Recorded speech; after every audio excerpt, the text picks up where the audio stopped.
So, Margot, you talk a lot about integral psychology. So, what is integral psychology? Okay, so there's two schools of integral psychology. One in the West, which is really has been developed by Ken Wilber, who's a modern day philosopher and highly prolific author, and the other is in India. His name is Sri Aurobindo, and his partner, the mother.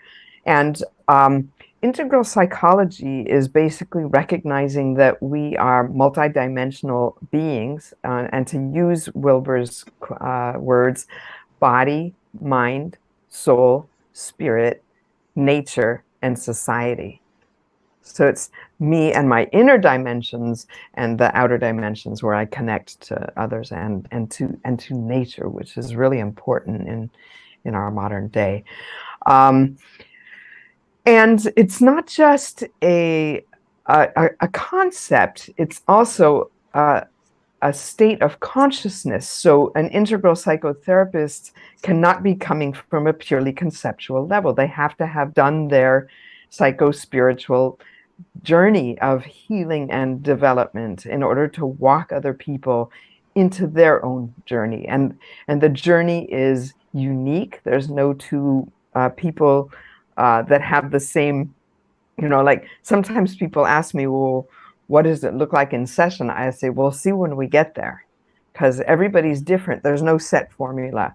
And so it's putting yourself in a state of receptivity and being fully present with the client in all of their dimensions.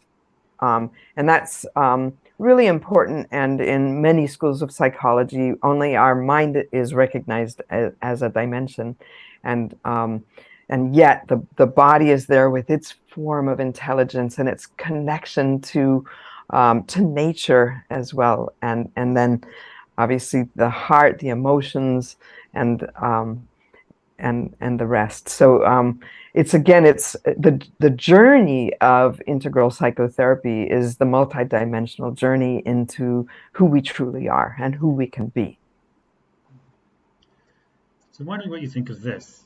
I think like you'll meet people along the way who might be all heart, and maybe I'll use the heart a little differently than you've been saying it, but like they're very giving people, but they aren't necessarily, they maybe haven't been through so much, but they're just naturally giving people, and I'd say they're all heart. You might be people who are all soul, where they're like just all about their journey and all about their sensitivity and all about just, I don't know, the fact that they are on a journey, but they're not necessarily giving people. And then you have people who are both heart and soul, where not only that their journey has kind of brought them to a certain way to communion with others. And would those terms kind of fit in with what you've been talking about?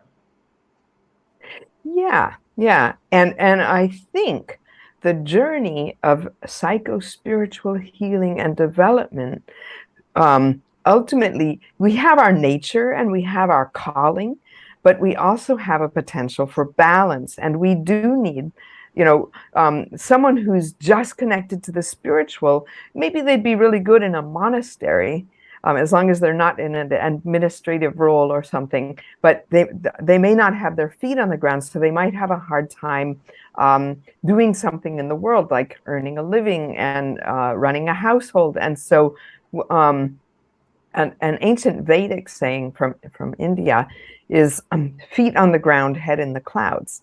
And so someone who's purely or predominantly heart or head or sorry, heart or soul, as you say, um, might find having a balanced life difficult. And so the therapy might involve exploring and unblocking, if necessary, and developing the other dimensions so that a balanced life becomes possible and fruitful.